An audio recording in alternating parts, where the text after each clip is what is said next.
Just a quick heads up, folks, I'm still having some audio issues with my lav mic. I got a new one, but I think it's having some problems connecting to the computer, so I'll try and find a solution around that. So apologies for the distorted audio, and I'll try and fix it as soon as I can. Thank you.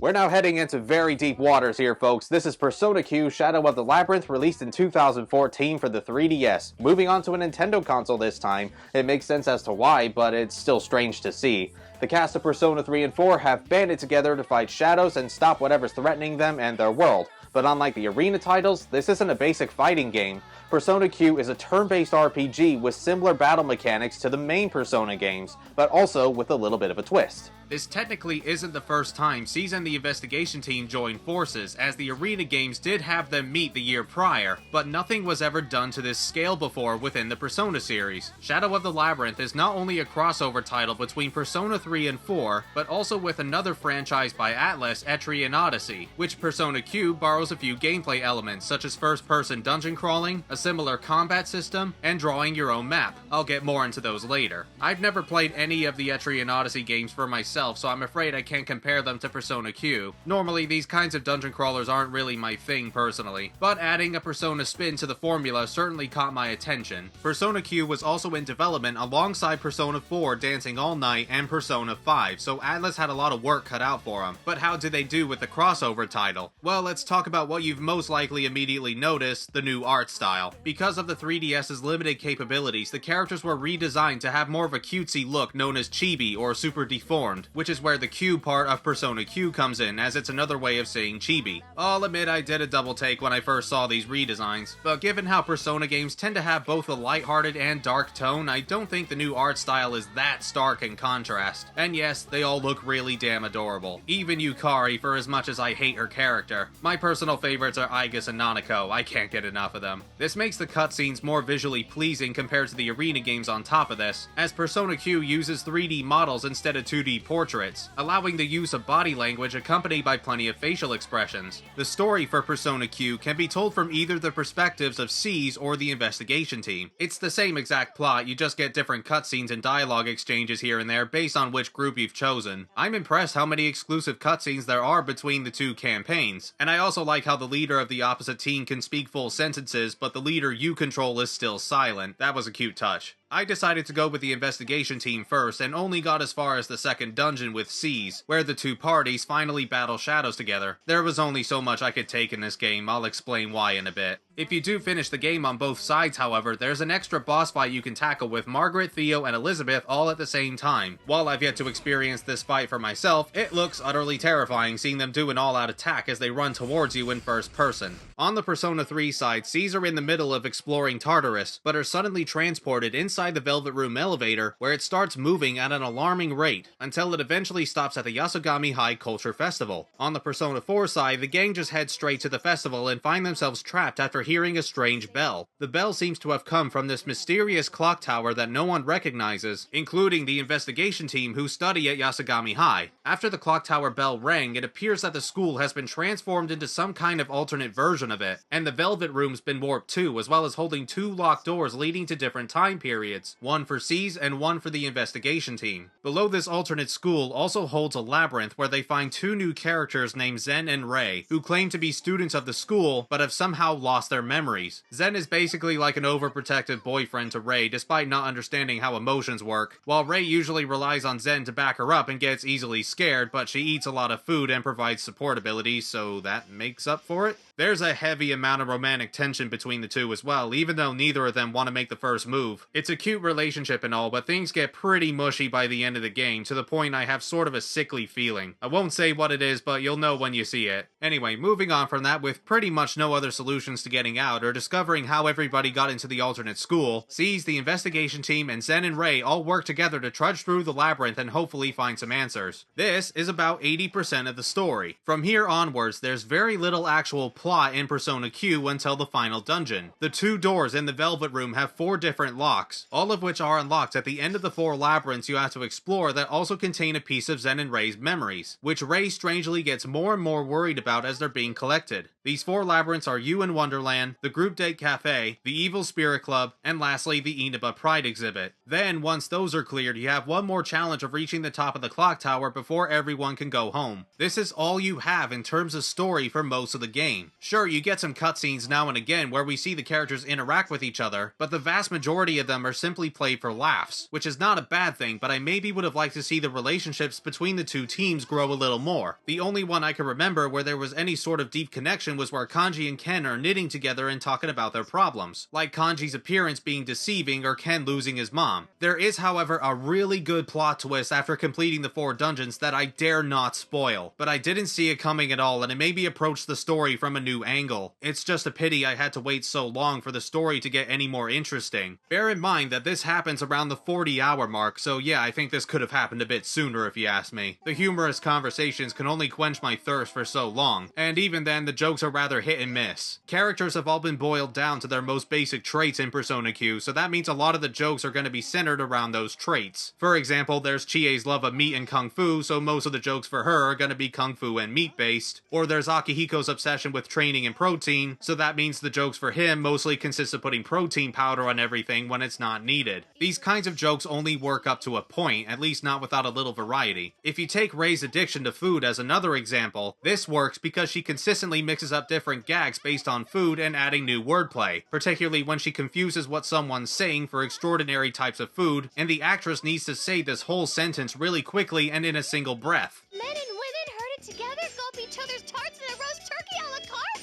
What kind of Chianese is that? But when you're just making meat or protein the punchline, it gets old after a while. To be fair, when the game's not relying on those types of jokes, they can be pretty funny or sometimes downright hilarious. Bizarrely, my favorite jokes in the game come from Margaret, who I normally find to be just okay, but she actually got some very good laughs out of me. My siblings outside told me of your predicament, so I rushed to your aid.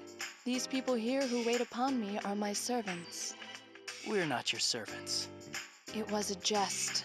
However, when the jokes fail, they really fail, and Persona Q loves its running gags. I couldn't tell you how many times you have to watch Teddy getting rejected by every female in the game. It's the same exact routine. Teddy says something meaningful, the girl gives a positive reaction, Teddy then thinks this is his chance to score, and the girl immediately rejects him. That's the entire joke told dozens of times. The same goes for Marie's poetry, which she keeps accidentally leaving on the floor for people to stumble across, a returning gag from Persona 4 Golden. This wasn't even that funny in Persona 4, and seriously, it's happened so often now, how does she always forget to store them away? I understand that there are like 17 different party members to choose from, so strong character development for all of them was always going to be a difficult task, but I don't think this was the best way to go around it. Half the time it's perfectly fine, but the other half is a bit cringy for Atlus's standards. I know, one's sense of humor will always be subjective. What I don't find funny may be funny to someone else. This is just how I personally felt about the comedy as a whole. Some of the jokes are just cruel too, like with Theo constantly getting picked on by Margaret, Marie, and Elizabeth. The poor dude just wants to be useful to both teams and his sisters, but he keeps getting the blame for certain problems and forced to humiliate himself. I feel so sorry for him. How he doesn't just snap is beyond me. The story in general is fairly serviceable, it does what it's supposed to. You have the Persona 3 and 4 cast teaming up, exchanging witty banter and stopping shadows, and Zen and Rei are fine enough characters. They do cop out with the ending though by having the two teams not remember everything that's happened as soon as they head home, only for them to meet up again by the arena games. That was kinda lame, and I also don't think this adventure needed to last for nearly 60 hours. That's almost as long as a main Persona game with not nearly as much story to make up for it. There's no social link system in this game either. You get the stroll option to engage yourself in optional conversations between characters, but unless it's for a side quest, they don't reward you with anything, not even extra experience points for your personas, making them harder to level up. The best alternative you have is sacrificing 2 personas to pass their XP onto the third persona, which helps, but I have to be damn sure I'm not going to use those particular personas. So because there's no social link system and you're unable to travel outside of the school, that means you're going to be doing a lot of this.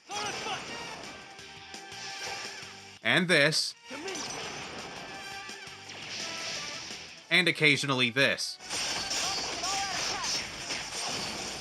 This is all you do throughout most of the game, just tons of battling. I guess Atlus knew they put in too much story for the arena game, so now they've overcompensated and given us too much fighting. If I did have to do a crapload of battles though, I'm glad at least the battle mechanics work pretty well. Not perfectly, but for a spin-off title I'd expect a lot worse. Persona Q's battle system plays quite differently to the main games. The idea is still to abuse an enemy's weakness as often as you can, but some new features have been added to give a fresh take on the traditional Persona formula. Firstly, you can now carry up to 5 party members at a time instead of the usual 4, which is great, but given how many characters there are to choose from and how you need both leaders at level 55 to fight Margaret and get everybody's ultimate personas, I maybe would have liked to have at least one more. Not a major issue, but something that probably could have helped a little. In battles, you now have to decide what everybody's going to do before the turn starts, so you have to be clever about what the enemy could potentially do. But there's still no certain order as to who gets to perform their actions first. That all depends on the character's agility status. Moving a party member to different positions is also just as important. In the front row, the characters do normal damage but also receive more damage, and in the back row, the characters don't lose as much HP but they're not as strong as a result, unless that particular character is made to be best in the back row. Luckily, if the leader dies, then that doesn't cause an instant game over, thank Christ. So that's a large weight off your shoulders, except if you're playing on risky mode, which brings that back. When a character gains a critical hit or abuses an enemy's weakness, that doesn't give them a 1 more this time, but instead they earn what's called a boost. With a boost, that character will act first on the next turn and do slightly higher damage with their next attack that doesn't cost any HP or SP on top of that. However, if that character gets hit by the enemy during the same turn they acquire a boost, they'll lose that boost and continue to act normally. What the game doesn't tell you is that boosts also affect when you can activate all-out attacks. You see, even after hitting enemies with their weaknesses, there's only a minor chance that they'll be knocked over, and even if you somehow knock over all of the enemies, that still doesn't allow you to initiate an all-out attack. It's determined by how many characters in your party have a boost by the end of the turn. You need at least 3 characters with a boost to activate all-out attacks, but having only 3 still gives you a low chance for you to do so. If 4 characters have a boost, then there's a medium chance you can do it, but if all 5 characters are boosted, then that pretty much guarantees an all-out attack.